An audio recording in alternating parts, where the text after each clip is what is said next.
Okay, page number 102 आज हम start करने वाले हैं क्लास 8 का चैप्टर नंबर 4। देखो इस डायग्राम के अंदर देखो ये वाली लाइन इसके पैरेलल है, इक्वल नहीं पैरेलल है, ठीक है, ऐसे करके बना देते हैं। और ये वाली लाइन इसके पैरेलल है, क्योंकि ये अपोजिट साइड्स पैरेलल है तो ये क्या है, तो हम लिखेंगे इन पेयर। पेयर में इन पेयर इज पैरेललोग्राम, क्योंकि पैरेलल लाइन से तो इसलिए पैरेललोग्राम होगा। क्योंकि ये पैरेललोग्राम है तो मैं कहूँगी आर ए किसके पैरेलल है, पी ई के।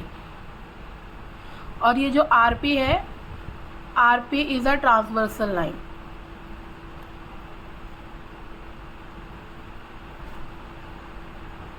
हमें पता है दो लाइन ऐसे पैरेलल जा रही है और ऐसे जा रहा हो तो इन दो का जो सम होता है वो 180 डिग्री होता है ना। तो हम क्या कहेंगे, angle P plus angle R दोनों मिलाकर 180 के होंगे। अगर एंगल P मुझे 40 का दे रखा है और एंगल R मुझे निकालना है, सिंपली माइनस करूँगी तो एंगल R बराबर हो जाएगा 180 डिग्री माइनस 40, तो एंगल R आ गया 140। मुझे पता है एंगल P किसके बराबर होगा, एंगल A के, तो दोनों 40 के हो जाएंगे। एंगल R किसके बराबर होगा, एंगल E के, तो ये दोनों 180 के हो जाएंगे। और ये क्या है, अपोजिट एंगल्स है। और यहाँ पे कौन सी प्रॉपर्टी चल रही थी, interior angle property.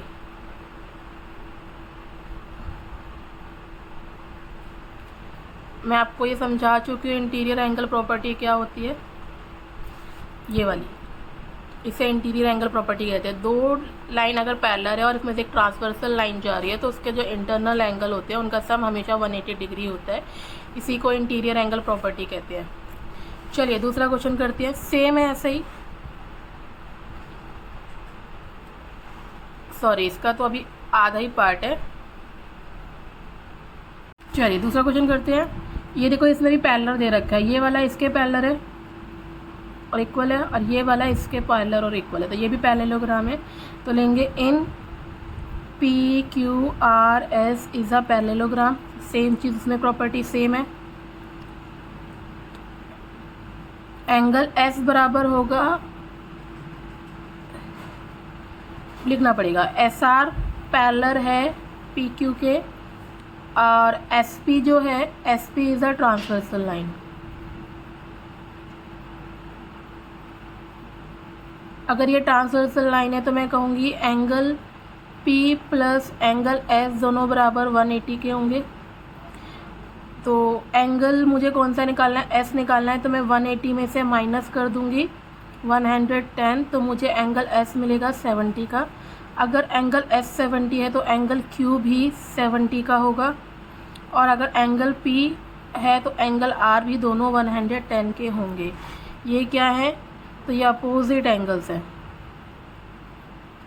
Opposite angles और पैरेललोग्राम इक्वल होते हैं। क्लियर। चलिए तीसरा करते हैं। अब इसमें देखो, इन triangle X U V triangle X U V के अंदर, इस वाले ट्रायंगल के अंदर हमें पता है कि जो एक्स यू है वो बराबर है एक्स वी के। तो मैं क्या कहूँगी, 30 plus angle X U V, ये वाला सारे मिलाकर 180 के होंगे। सम प्रॉपर्टी है, क्योंकि ये दोनों बराबर थे। देखो अगर ये दो साइड बराबर होती हैं तो ये वाली जो चीज़ होती है ये भी बराबर होते हैं, मतलब इस वाले के ये वाला एंगल और ये वाला एंगल भी बराबर होंगे। यानी मैं क्या कह सकती हूँ, मैं कह सकती हूँ दोनों बराबर हैं, और मैं कहूँगी दोनों 30 भी होंगे। कौन सी प्रॉपर्टी लगाई है, बेस प्रॉपर्टी लगाई है। 60 plus angle X U V, वो भी कितने का होगा, 180 का होगा। एक्स यू वी जब माइनस करेंगे तो एंगल आएगा 120, क्योंकि एंगल U और एंगल W दोनों कितने के हो जाएंगे, 120 के हो जाएंगे, और रिमेनिंग एंगल सारे कितने के होंगे, 30 के होंगे। बस यही प्रूव करना था, हैंस प्रूफ।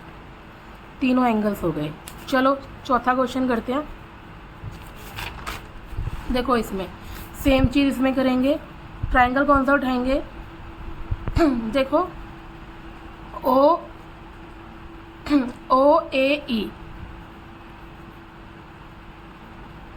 देखो मुझे क्या दे रखा है, OA बराबर दे रखा है AE के। ये वाली चीज़ इसके बराबर दे रखी है। अगर ये दोनों बराबर हैं तो ये अगर 20 है तो ये भी कितने का होगा? 20 का। और सम प्रॉपर्टी से ये निकालना आसान हो जाएगा, है ना। तो मैं क्या कहूँगी, मैं कहूँगी कि अगर ये दोनों एंगल, ये दोनों लाइनें बराबर है तो एंगल भी बराबर होंगे। कौन कौन से एंगल होंगे? AOE बराबर होगा OEA। AOE बराबर होगा AEO के, AEO। ठीक है, दोनों कितने के हो गए? 20 के। तो 20 + 20 प्लस एंगल A सारा मिला के कितने का होगा? 180 का। तो एंगल A कितने का निकलेगा? 180 - 40, तो एंगल A आएगा 140 का। अगर एंगल 140 का है तो एंगल A किसके बराबर होगा? एंगल I के। दोनों 140 के हो गए और रिमेनिंग एंगल कितने के हो गए? 40। बाकी सारे कितने के हो गए? 20 के। आया समझ में? पेज नंबर 102 का क्वेश्चन नंबर 2। इसमें आपको एक डायगोनल प्रॉपर्टीज़ का यूज़ करते हुए पैरेललोग्राम ड्रॉ करना है, जिसमें जो डायगोनल की लेंथ है 7 सेंटीमीटर और 5 सेंटीमीटर दे रखी है, जो इंटरसेक्ट करेंगे 140 एंगल पर। तो सिंपली पहले मैं क्या करूँगी, 7 सेंटीमीटर की एक लाइन ड्रॉ करूँगी। देखो ये रहा 7 सेंटीमीटर। अब इसको मुझे क्या करना है? हाफ करना है। तो सिंपली हम इससे स्केल से ही हाफ कर लेंगे। 7 का हाफ होता है 3.5। तो ये रहा 3 और ये रहा 5, हो गया हाफ। अब इसी पे मैं क्या करूँगी, 140 का एंगल बनाना है मुझे। तो ये रहा मेरा एंगल 140। ठीक है, तो अब इसे मैं लाइन को दोनों को ड्रॉ कर दूँगी। अब मुझे पता है जो दूसरा डायगोनल है 5 का है, तो 5 का हाफ होता है 2.5। तो यहाँ से 2.5 लेना है मुझे, ऐसे करके।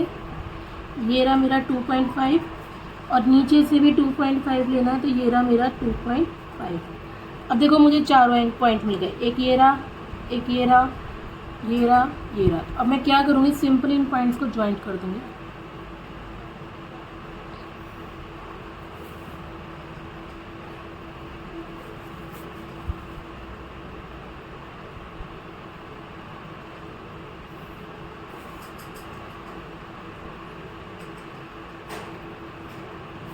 अब इनको नाम दे देते हैं।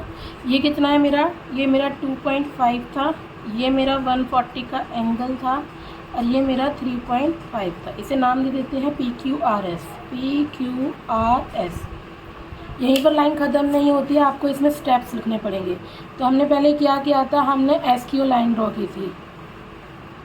Draw a SQ line 7 centimetre. ठीक है, देन हाफ इट, देन उसे हाफ किया। Draw a 140 degree angle with the help of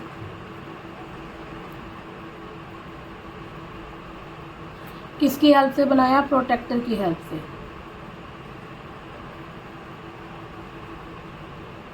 बनाया। Then we draw another diagonals PR with 5 centimeter each side is 2.5. Then join all point and get a PQRS is parallelogram. I hope समझ में आया होगा। और please अगर आप लोगों को मेरी वीडियो पसंद आती है तो लाइक और शेयर करना मत भूला करो, और मुझे भी अच्छा लगता है